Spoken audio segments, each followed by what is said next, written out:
cet atelier s'inscrit dans la continuité de la présentation de l'étude d'action que nous avons menée avec Romane au titre de la mobilisation des entreprises à l'épreuve du terrain sur le territoire de la métropole de Brest.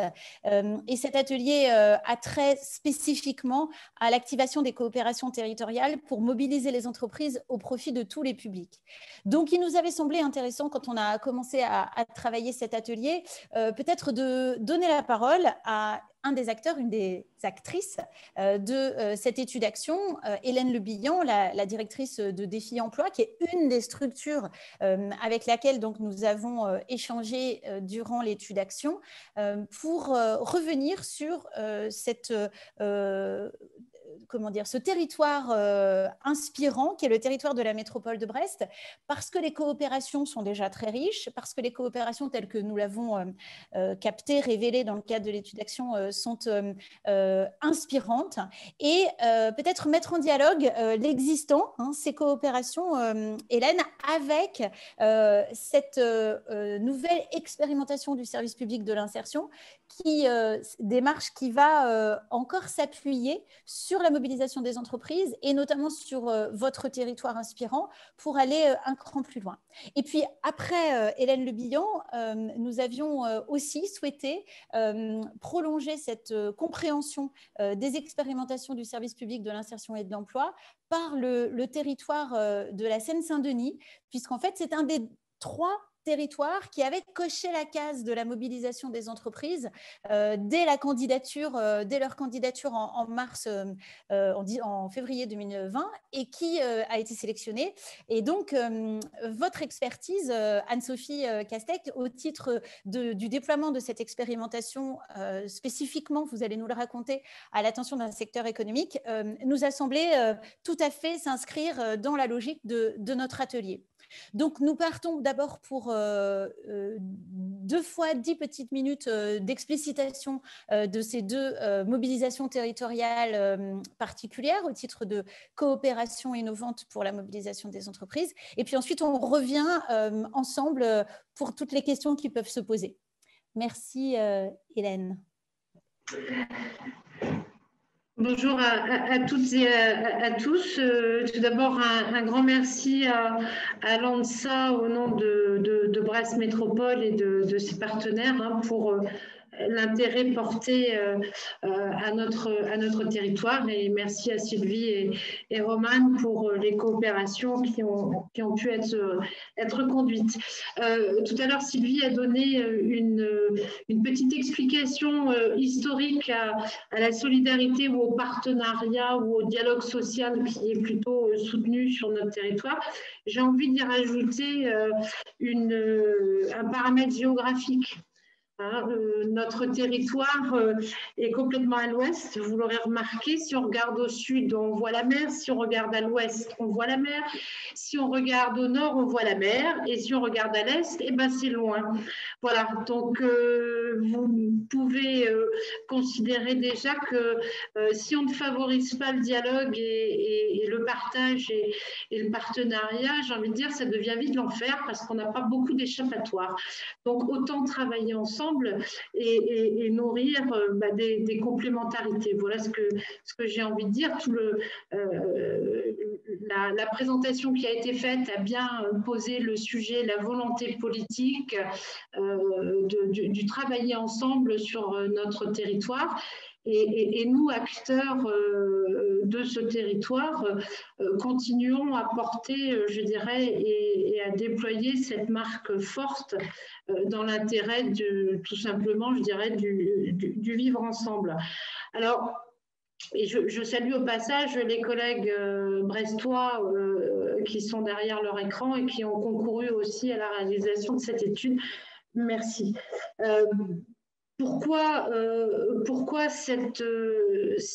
cette manière de travailler où, comme je le dis, j'ai envie de le souligner, elle est assez naturelle pour les raisons évoquées, et l'entreprise a toute sa place au sein du spectre de l'insertion.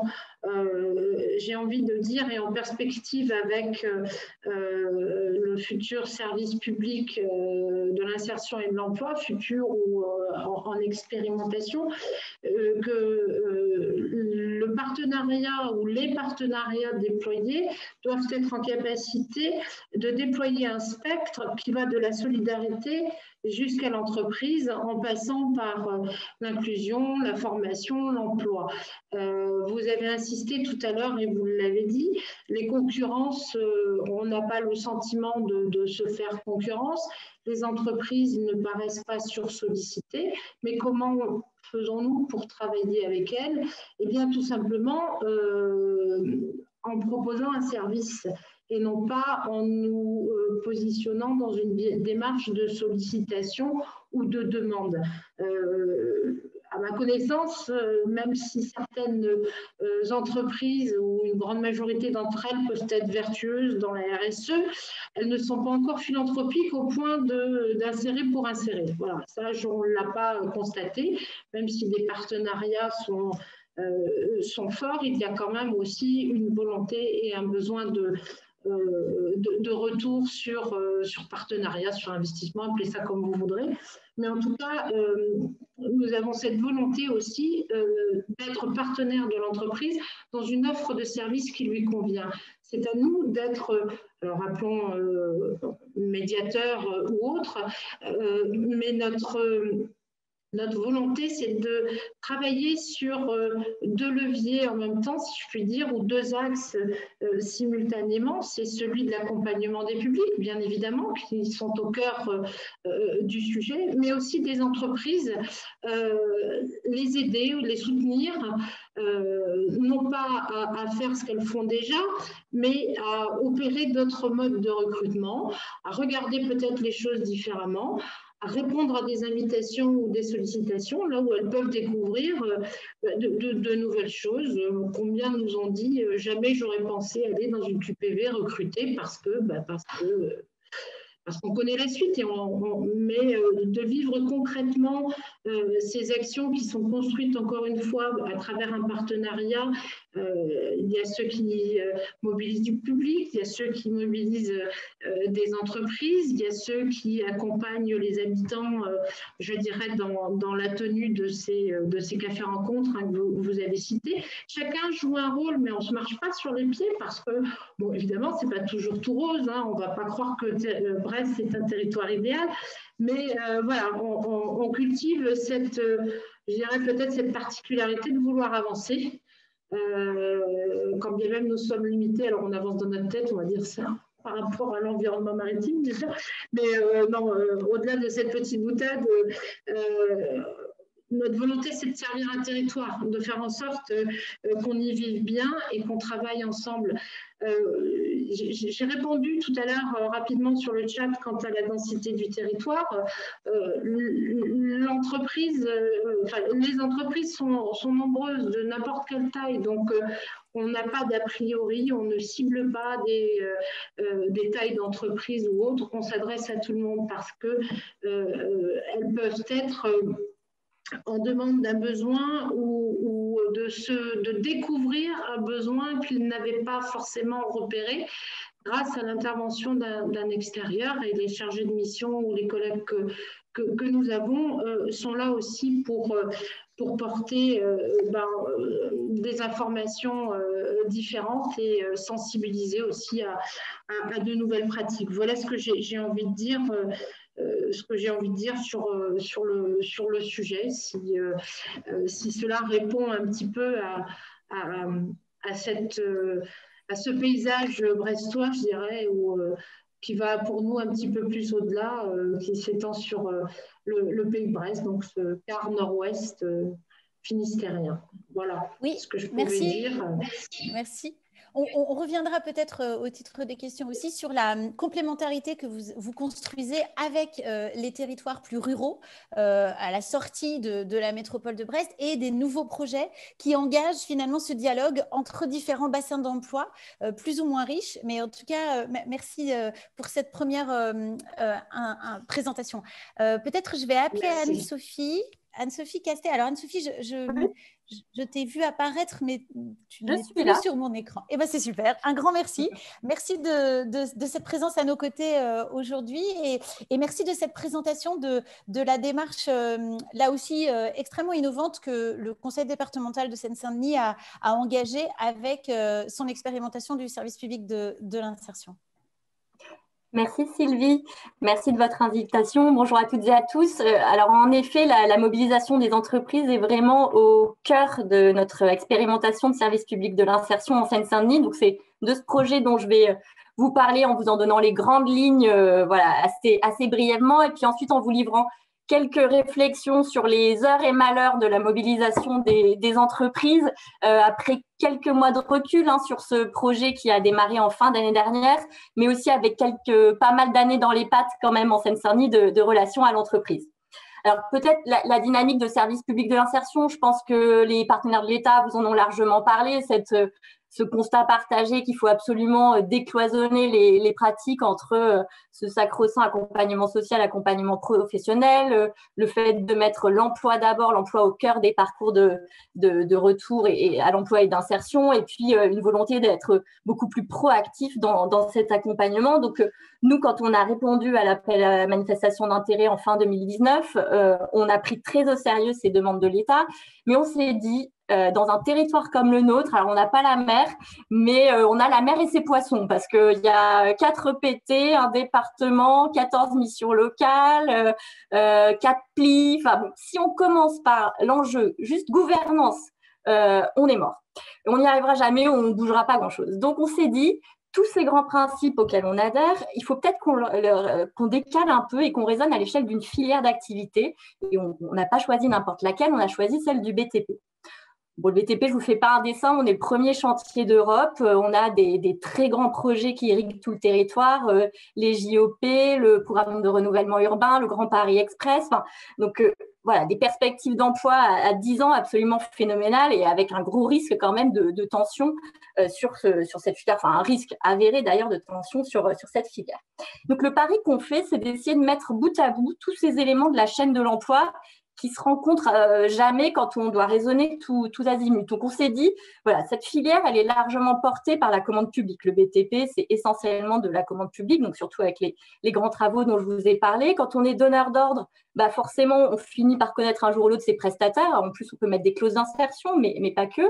Quand on connaît ses prestataires, on peut les mettre en relation avec les intermédiaires de l'emploi.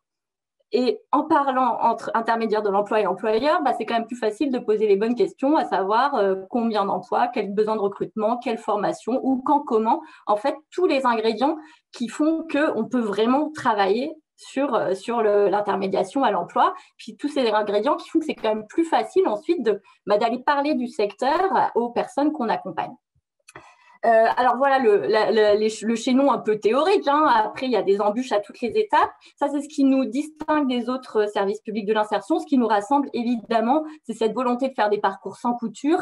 Alors, chez nous, on dit plutôt parcours haute couture parce que finalement, c'est ce maillage qu'on va essayer de tricoter, chacun dans son expertise, trouver l'offre de formation qui va bien, pas dans les 6 mois, trouver la place en crèche qui fait que, justement, on peut y aller dans cette formation, etc. Si je rentre un peu plus dans le concret, on a 3 piliers dans notre service public de l'insertion. 1, la mobilisation d'une task force. Donc, dans chacune des institutions dédiées à l'emploi, on a nommé un référent service public de l'insertion BTP qui est notre interlocuteur. Donc, dans les 22 agences Pôle emploi, dans les 14 missions locales, dans tous nos services départementaux d'accompagnement des allocataires du RSA, on a un référent identifié service public de l'insertion BTP. Et c'est cette task force qu'on anime au quotidien là, depuis maintenant 6 mois. Le deuxième pilier, c'est un gros programme de montée en compétences collectives sur le secteur du BTP. On le sait bien, c'est un secteur mal aimé et nos intermédiaires de l'emploi n'en sont pas les premiers promoteurs pour des bonnes et mauvaises raisons, mais ils sont eux aussi porteurs de préjugés sur le secteur naturel. Et donc, on travaille à lever ces appréhensions et a vraiment une très bonne connaissance du secteur du BTP. C'est un peu une première, cette spécialisation en fait sur un secteur d'activité. Notre service public de l'emploi en France est éminemment généraliste et là, on tente une spécialisation. C'est une expérimentation, donc on verra si c'est une bonne idée ou pas. Et puis, le troisième pilier, c'est d'avoir une programmation régulière, un peu coordonnée en matière d'action de formation et de recrutement sur le BTP. Donc, c'est-à-dire pas faire tous un forum BTP le même jour, la même semaine, pour pas épuiser et les candidats et les entreprises, c'est-à-dire séquencer aussi l'offre de formation, etc. On en est pour l'instant à une centaine de personnes en parcours sur notre objectif de 500.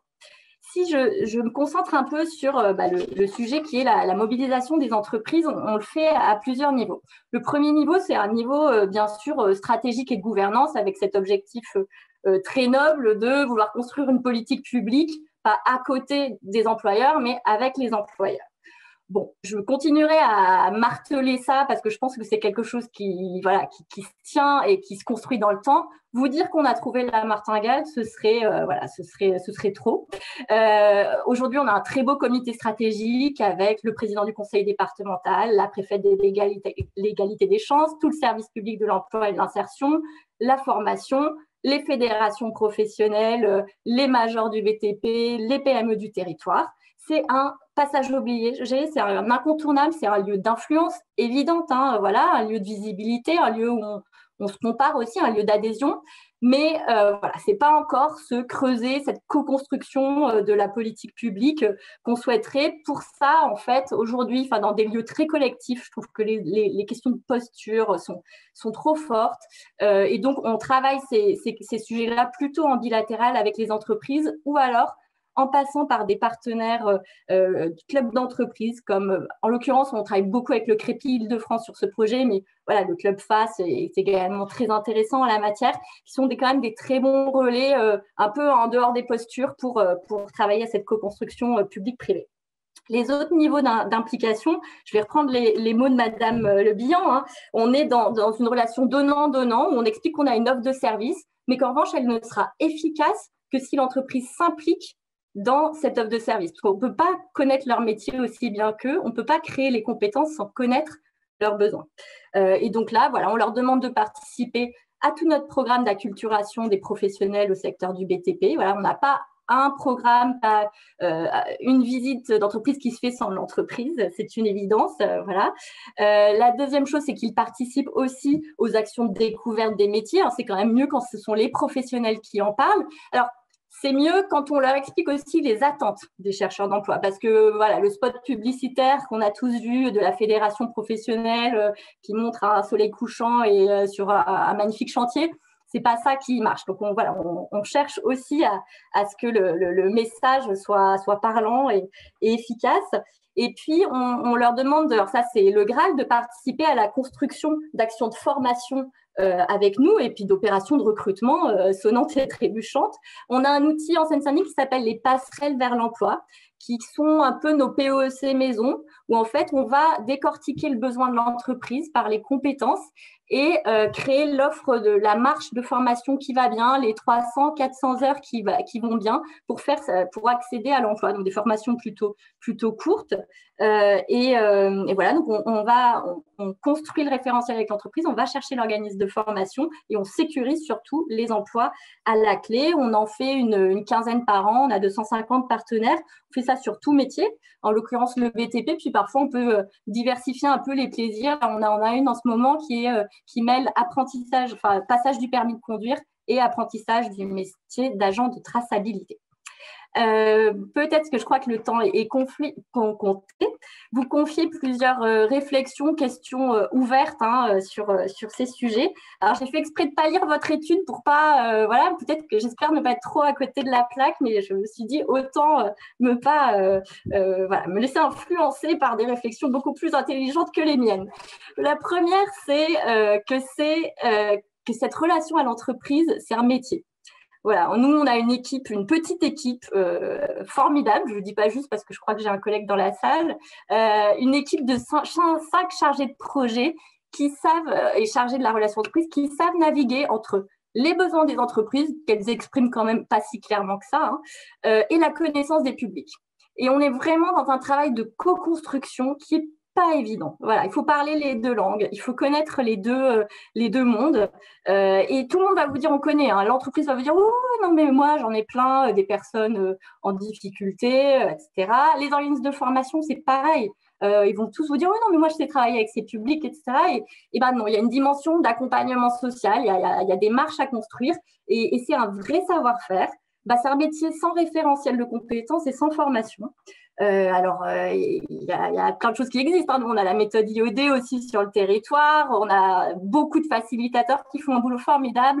On pourrait ajouter des modules aux formations de CIP. Je trouve que là, on a un chantier à creuser tous ensemble. Voilà, j'aimerais bien créer un CFA hors les murs sur ces métiers-là, par exemple.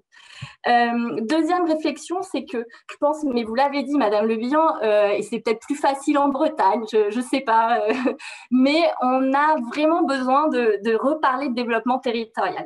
Peut-être que la crise va nous y aider. Il y a cette question de Bruno Latour qui est « Où suis-je ?», qui, je pense, nous parle très fortement en ce moment. Penser l'entreprise pas hors sol, alors, non seulement l'impact écologique, mais aussi penser l'entreprise dans son bassin d'emploi.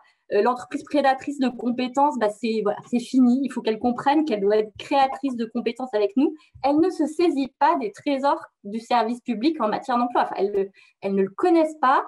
Quand elles le connaissent, on a tous entendu les critiques contre Pôle emploi, mission locale et compagnie, mais en fait, ils ne se connaissent pas. Et donc, ils ne se saisissent pas des ressources et vraiment des trésors d'inventivité que le service public, le service associatif ont à leur confier. Mon collègue me disait ce matin qu'il parlait avec le premier groupe hospitalier privé d'Europe qui n'avait aucun partenariat en matière de recrutement et de formation sur le territoire. Bon. C'est une perte de temps, un gâchis pour tout le monde. C'est vrai que c'est une ingénierie, hein, que c'est pas forcément évident, mais vraiment, c'est quelque chose à marteler. Et puis, troisième réflexion, c'est que je trouve quand même qu'on assiste à un peu de concurrence sur le secteur avec l'inflation des clubs. Et que c'est sans doute dommage. Alors je sais pas s'il faut inventer un club de clubs, mais qu'on a. C'est une perte de temps. Les entreprises veulent y être, donc elles y sont, mais finalement elles produisent pas. Ça ne produit pas d'effet si concret. Je pense que remettre encore une fois du territoire là-dedans, c'est la bonne solution. La région est absolument nécessaire. On a besoin de sa force de frappe, mais voilà, il manque cet ancrage territorial. L'État, on a besoin de son apport stratégique et de ses outils, mais on a besoin de ce dernier kilomètre. Je ne sais pas forcément où il est. Moi, je vais vous dire qu'il est à l'échelle départementale parce que le bassin de l'emploi de la Seine-Saint-Denis me paraît un bassin incohérent, mais il est peut-être à un niveau infra. En fait, ça m'importe peu, mais je pense que c'est vrai, en remettant du territoire là-dedans qu'on arrivera à résoudre ces questions un peu de guerre de chapelle et puis à monter en compétences collectivement sur ce sujet. Je vous remercie. Un grand merci à toutes les deux. Un grand merci pour la continuité de vos interventions et ce dialogue qui existe. On est sur deux territoires qui sont effectivement très différents. Vous l'avez toutes les deux révélé différemment. Mais la mobilisation de la collectivité en tant que conseil départemental dans le cadre de cette expérimentation, et puis vous, Hélène, au nom de la Maison de l'Emploi de la métropole de Brest, vous partagez beaucoup de constats. Je pense que c'est très intéressant d'ouvrir maintenant. Et pour ça, je vous propose à tous d'arrêter l'affichage intervenant pour que je ne sois pas au cœur de votre écran, mais qu'on voit bien toute la galerie. Et vous n'hésitiez pas à lever la main et à ouvrir même les micros ou le chat. Mais je pense que voilà, on n'est pas trop pour pouvoir ouvrir les micros et interroger nos deux intervenantes ou partager vos réflexions sur vos territoires. Moi, j'ai une ou deux questions qui me viennent, mais je ne vais pas être la première. Je vous laisse réagir.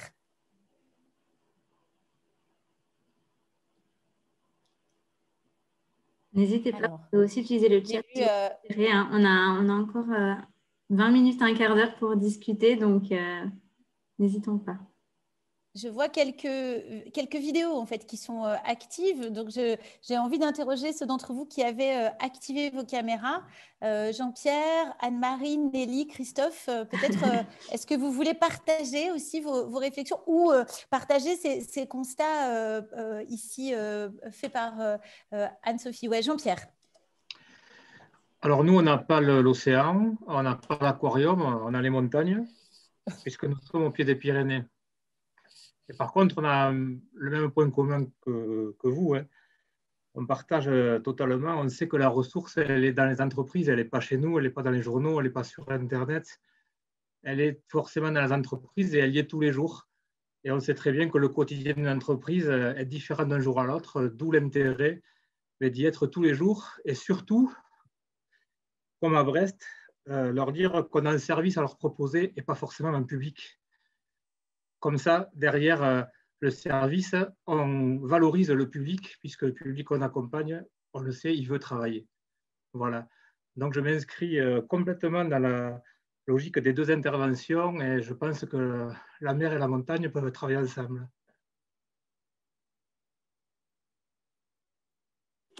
Et la ville?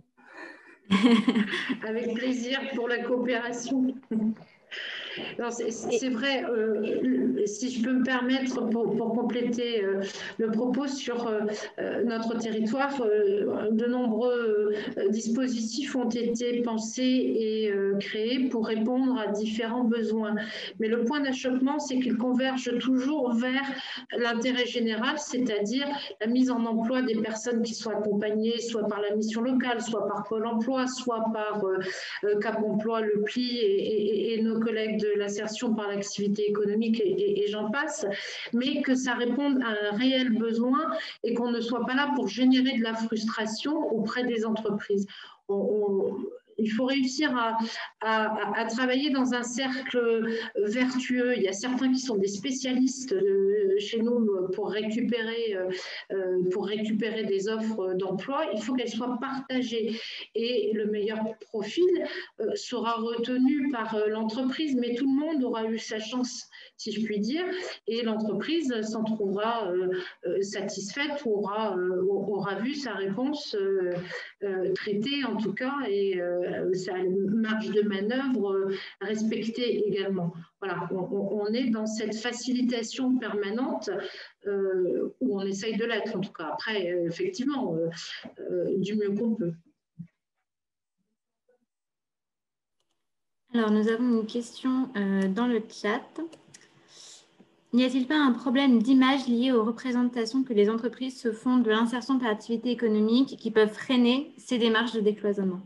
Je ne sais pas si la question s'adresse plutôt à Hélène ou plutôt à Anne-Sophie, mais je pense que les deux peuvent répondre là-dessus.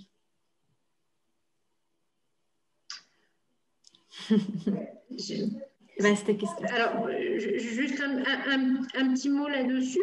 Ma première réaction reviendrait à dire que c'est justement là où le travail d'accompagnement de l'entreprise prend tout son sens et où il faut parfois prendre le temps de réexpliquer ou de représenter les choses et dire pourquoi nos collègues de l'IAE fonctionnent comme ça, ce que ça peut apporter, que ça prépare aussi les gestes professionnels, ça accompagne sur le retour à l'emploi, etc.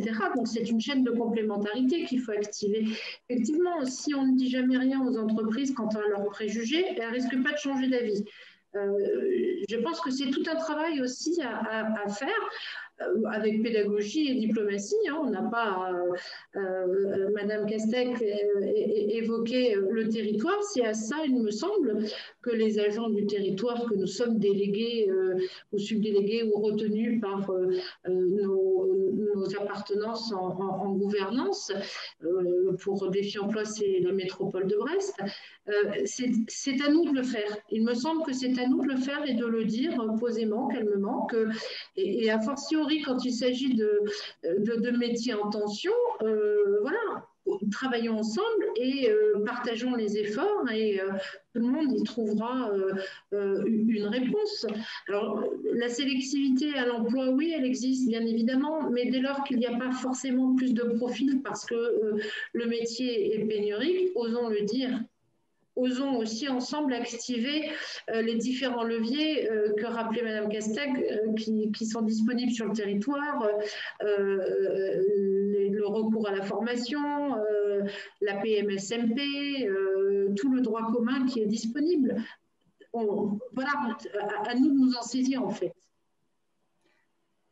Je partage vraiment tout ce que vous avez dit. Il y a parfois un problème d'image. Je pense que surtout, il y a un problème de méconnaissance. Enfin, moi, je suis encore une fois voilà, effarée de voir que les entreprises d'insertion, qui sont quand même aussi des entreprises, hein, des employeurs, sur un secteur d'activité donné, ne sont pas connus de leurs pairs. Voilà, j'avais fait une intervention auprès d'entreprises du BTP à Brest, justement, et je me souviens de leur avoir parlé de TTI, tout ça, qui était franchement pas très loin, et je disais qu'ils auraient pu se croiser au bistrot, bah non.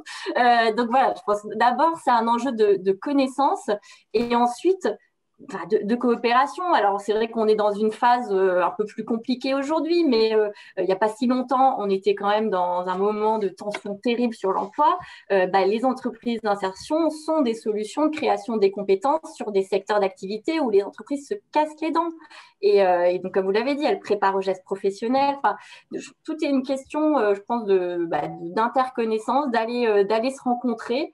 Et puis de construction, enfin, prendre le temps de construire le parcours. Ça, c'est aussi le problème, c'est qu'une entreprise, quand elle veut recruter, c'est du jour au lendemain, ça, il faut lui expliquer que ça, c'est pas possible. Bonjour, Christophe Rochard, Pays Quartier de Nouvelle-Aquitaine, vous m'entendez? Très bien. Très bien. Une petite réaction sur ce que je viens d'entendre ces quelques dernières minutes, et notamment la question du chat là, sur le problème de représentation. Il y a un problème de représentation sans aucun doute, mais qui est dans les deux sens. Hein.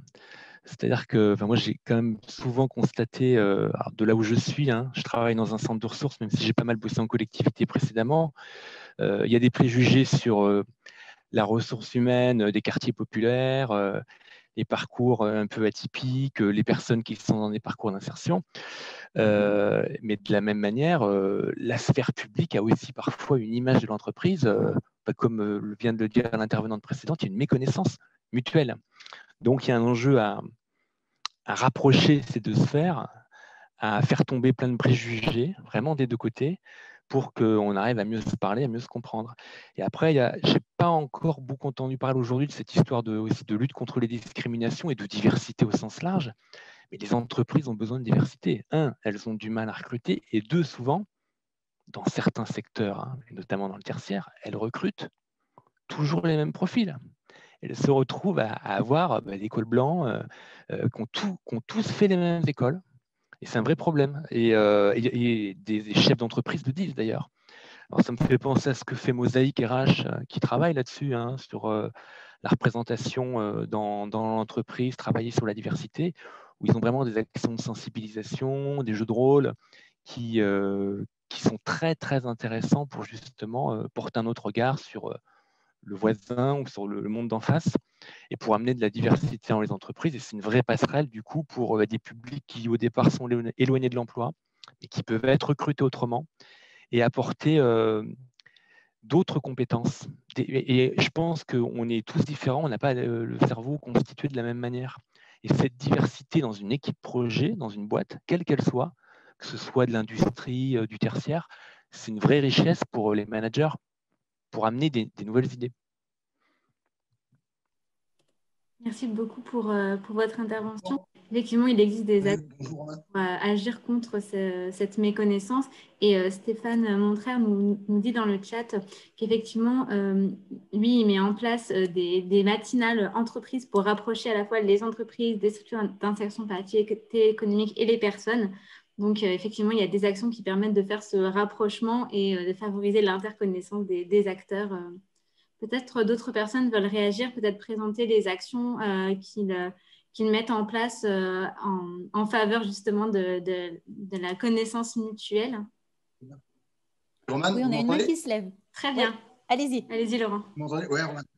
Oui, donc je vais intervenir tout à l'heure, mais je veux rebondir un petit peu parce que j'ai l'impression qu'on n'est pas très nombreux au niveau des entreprises. Moi, je représente un réseau d'entreprises du bâtiment. C'est super intéressant, hein, tout ce que vous dites. Clairement, Mme Castel, vous avez raison. En fait, il n'y a pas de problème avec l'IAE, c'est qu'ils ne la connaissent pas. Donc, ils n'ont pas de problème d'image. Hein, ils ne savent pas du tout ce que c'est. En fait, en même temps, on n'est pas forcément aidé parce que les EI qui réussissent, elles ne disent surtout pas qu'elles sont EI. En tout cas, nous, dans le bâtiment. Souvent, quand elles réussissent, elles disent qu'elles sont une entreprise. Elles ne disent plus qu'elles sont une EI. C'est problématique. Parfois, on leur dit, bah, faites le job quand même, parlez au nom de vos copains. C'est intéressant. En tout cas, juste par rapport à ça, je ne vais pas dire ce que je veux dire tout à l'heure, mais en tout cas, ce qu'il ne faut pas hésiter, c'est la proactivité. En fait, il faut bien comprendre que là, aujourd'hui, au sein du réseau, toutes les entreprises sont en recherche de personnel. Au sein de mon réseau, on a 200 entreprises dans le réseau. Quasiment tout le monde cherche du monde. Ils ont plein d'ennuis propres à leur entreprise. Et ils ont déjà tellement d'ennuis au sein de leur entreprise à gérer. Ils ne sont pas du tout à chercher des poux dans la tête des voisins. De dire que l'IAE, c'est des nuls ou que voilà. Ce n'est pas du tout ça. C'est vraiment que, en fait, ils ont pas le temps. Déjà, ils ont vachement de mal à comprendre comment va fonctionner leur entreprise, parfois, à bien la faire fonctionner. Donc, du coup, s'il n'y a pas, en fait, à un moment donné, quelque chose qui leur arrive un peu cuit, c'est très compliqué. Alors, effectivement, sur la partie inclusion, c'est compliqué du tout cuit. Hein. C'est super compliqué parce que, oui, mais tout le boulot, bah, c'est les interfaces. C'est ce que vous étiez en train de parler. C'est comment on crée des interfaces qui sont performantes pour justement de dire, bon, bah, en fait, toute la galaxie liée à un dispositif public, parapublic, par exemple, bon, bah, l'entreprise, est-ce qu'elle a besoin de le savoir? Je ne sais pas. Par contre, peut-être qu'elle a besoin de monter en compétence pour accueillir correctement un demandeur d'emploi. Ça, oui, moi, je trouve que ça relève de son besoin, de sa compétence. Alors, je vais en parler un petit peu tout à l'heure, mais par exemple, nous, quand on dit, bah, moi, en fait, habituellement, je forme sur le tas, ouais, bah, peut-être que tu vas faire plutôt de la formation en situation de travail. Parce que là, tu vas véritablement accueillir correctement des personnes. Et ça, c'est de ta responsabilité.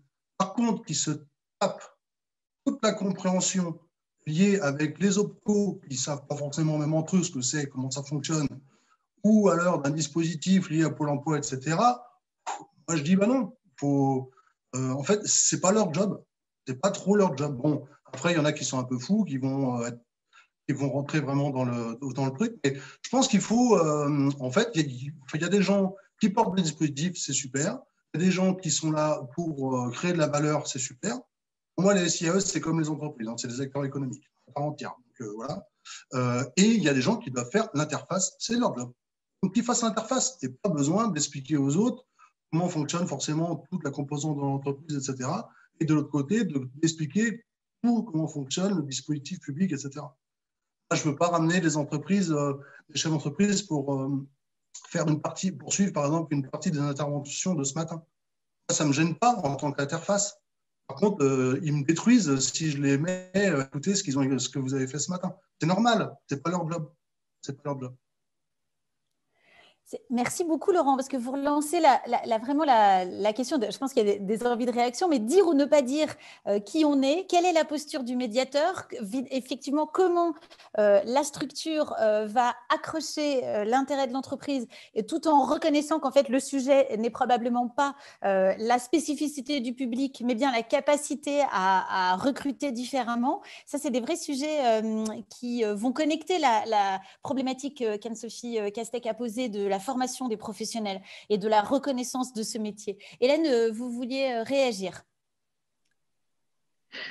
Oui, parce que je suis tout à fait sensible à ce que monsieur vient de dire et je partage complètement qu'aujourd'hui, la formation en situation de travail ou la formation intégrée au travail sont des axes à développer et à soutenir franchement. Et c'est là aussi où où l'effort d'investissement des entreprises se fait ressentir. J'illustrerai peut-être un peu de manière décalée, mais tout de même, lorsque on pratique la clause d'insertion sur les marchés avec les donneurs d'ordre publics, voire maintenant, quand on réussit à en mettre sur des marchés privés, c'est sympa. On est dans une forme, je dirais, non pas de contrainte de l'entreprise, mais ça fait partie du marché. Souvent et bien des fois, les entreprises ont souffert de cette contrainte ou l'ont considérée comme telle. Et aujourd'hui, on les accompagne en leur permettant de voir que c'est un vrai levier d'insertion et que c'est un vrai levier de recrutement. La preuve, je donne juste un chiffre qui nous a paru un petit peu surprenant en termes de résultats de clause sur le territoire du Pays de Brest pour 2020. Tout le monde sait ce qui s'est passé en 2020. On a fait 213 000 heures de clause, ce qui a correspondu à l'emploi de 117 équivalents temps plein du 1er janvier au 31 décembre 2020.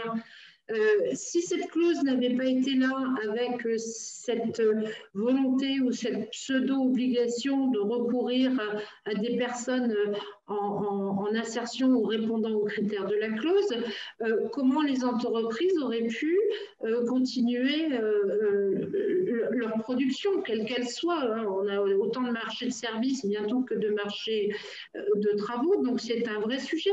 C'est aussi un nouvel outil de recrutement. Avec un effort peut-être, mais j'ai envie de dire, c'est au pied du mur qu'on voit le maçon et autrefois on lui transmettait, on lui apprenait, donc continuons peut-être, c'est pas si déconnant. Voilà. Merci Hélène. Merci. Il nous reste 2 minutes. Stéphane, je te propose d'intervenir pour ces 2 dernières minutes. Ouais, merci. Non, juste rapidement pour compléter effectivement la position d'offreur de services à l'entreprise, mais aussi sur l'accueil quand on accompagne les publics, d'avoir la double compétence sur la médiation active à l'entreprise. C'est un sacré levier aussi quand on accueille au premier accueil une personne qui est en demande d'emploi en fait, et qu'on lui propose de l'emploi, qu'on lui propose des rendez-vous avec une entreprise de différentes formes qu'on a dans son panier, différentes façons de rencontrer l'entreprise, que ce soit sur de l'emploi direct ou de la découverte de métiers, qu'on puisse mettre la personne en situation de choix. C'est un sacré levier pour accrocher les personnes, répondre à leurs demandes. Et du coup, voilà, c'est une façon de mobiliser fortement les publics et de les faire adhérer aussi dans l'accompagnement qu'on propose et dans le retour à l'emploi. Donc, je pense que cette double casquette, ça rejoint aussi un peu la formation et comment on appréhende ces notions de médiation active. Mais nous, on l'a mis en tout cas en place. Et c'est vrai que depuis, ça fait partie, je dirais que dès l'entrée d'un parcours, on ne va pas choisir si l'entreprise doit intervenir à tel ou tel moment. On le propose dès le début et ça influence et on voit que ça impacte fortement sur les publics et les retours positifs qu'on peut avoir. Voilà. Merci à vous.